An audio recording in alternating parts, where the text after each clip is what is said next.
성경 일독을 위해서 오늘 우리 함께 읽어나갈 하나님 말씀은 민수기 1장부터 3장까지의 말씀입니다. 출애굽을 하고 2년이 지나서 백성의 숫자를 세는 이야기로 이 민수기는 시작합니다. 초반부에 한 번 숫자를 세고 또 민수기 후반부에 한 번 더 백성의 숫자를 센다고 해서 백성의 숫자를 세는 이야기, 그래서 민수기라고 이 성경의 제목이 붙여졌습니다. 백성의 숫자를 세는 이유는 싸움에서 나가서 전쟁할 수 있는 군인들의 숫자를 세기 위해서 백성의 숫자를 세는 것입니다. 우리 1장의 45절 보시면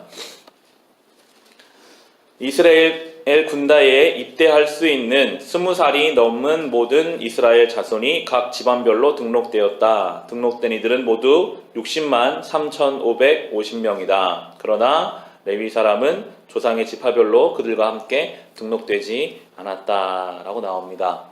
11지파는 다 숫자를 세서 20살이 넘으면 그 숫자를 다 군대에 들어갈 수 있는 숫자로 다 편입을 시켰지만 레위 지파는 하나님이 군대에 집어넣지 않도록 명령을 하셨습니다.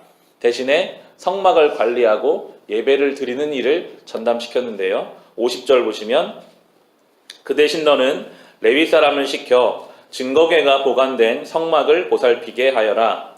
모든 기구와 그 안에 있는 모든 비품을 그들이 관리할 것이다. 그들은 성막을 옮기는 일과 그 안에 있는 모든 기구를 옮기는 일을 맡을 것이다. 그들은 성막을 돌보며 성막 둘레에 진을 치고 살아야 한다 라고 하면서 이 레위 사람들은 전쟁에 나가지 말고 성막을 관리하고 예배를 드리는 일을 맡겨주셨습니다.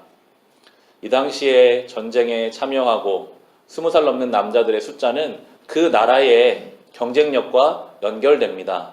아주 중요한 일이죠.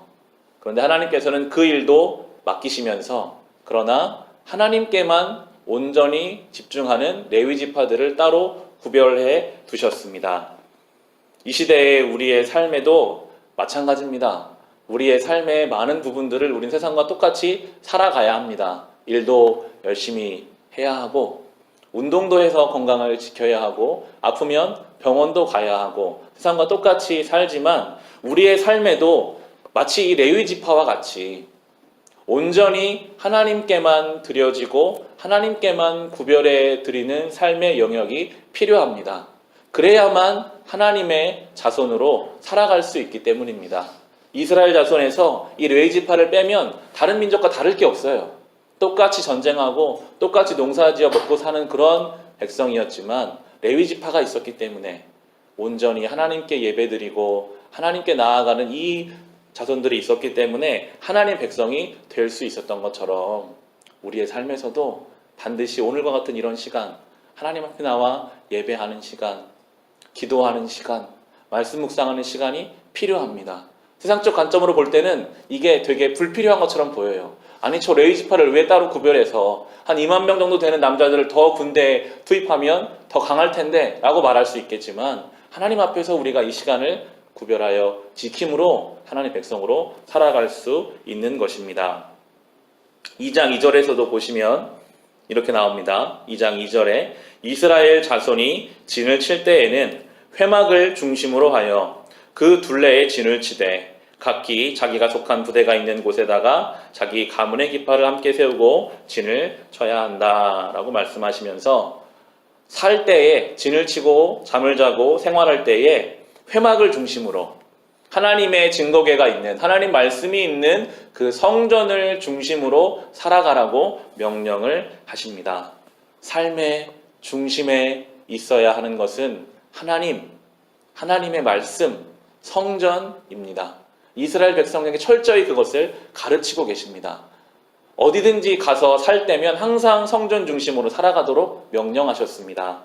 이 말씀을 묵상하면서 스스로 질문하게 됩니다. 과연 나의 삶의 중심에는 무엇이 있을까? 우리의 삶의 중심에 하나님의 말씀이 있어야 하는데 그래야 하나님의 백성인데 혹시 우리의 삶의 중심에는 다른 것들이 있지는 않습니까?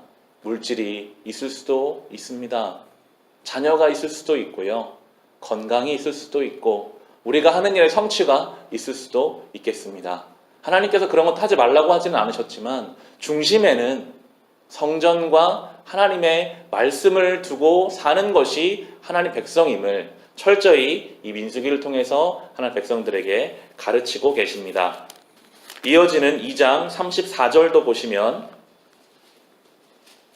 이처럼 이스라엘 자손은 주님께서 모세에게 명하신 대로 다 하였다. 그리하여 그들은 각기 가문별로 가족별로 자기들의 깃발 아래 진도치고 행군도 하였다라고 나옵니다. 하나님은요, 이 40년 광야 생활 동안 말씀하시고 그 말씀에 순종하는 것을 반복적으로 훈련시키셨습니다. 말씀하시면 그 말씀대로 행하고, 말씀하시면 그 말씀대로 행하고, 이집트에 살던 그 애굽의 종으로 살던 때는 세상의 명령에 따라 살았거든요. 이 이스라엘 백성 어떻게 하나님 백성을 만드는가? 이 훈련이었어요. 하나님 말씀하시면 그 말씀대로 행하고, 말씀대로 진을 치기도 하고, 말씀대로 행군을 하기도 하고, 우리의 삶도 마찬가지일 것입니다. 하나님 말씀에 따라 때로는 멈춰서 기다리기도 하고, 하나님 말씀에 따라 때로는 힘을 내서 용기를 내서 앞으로 나아가게 되는 훈련을 통해서 우리는 주님의 백성이 되는 것입니다. 그 가운데 하나님이 이 광야길을 온전히 걸어가도록 도우십니다. 없으면 먹이시고 길을 모르면 그 길을 보이시는 그 은혜가 이 하나님 백성 가운데 있음을 우리가 함께 민수기를 통해서 살펴보게 될 것입니다. 이 3월이 시작됩니다. 우리 하나님 중심으로, 말씀 중심으로 살아갑시다. 우리의 삶의 레위인과 같은 하나님께 드리는 시간과 우리의 삶의 영역들을 꼭 분리하고 구별해서 주님께 드립시다. 아버지의 말씀에 순종하는 그 훈련을 통해 우리가 참된 성도로 살아갈 수 있는 이 한 달 또 한 주가 될 수 있으시기를 주님의 이름으로 축원합니다.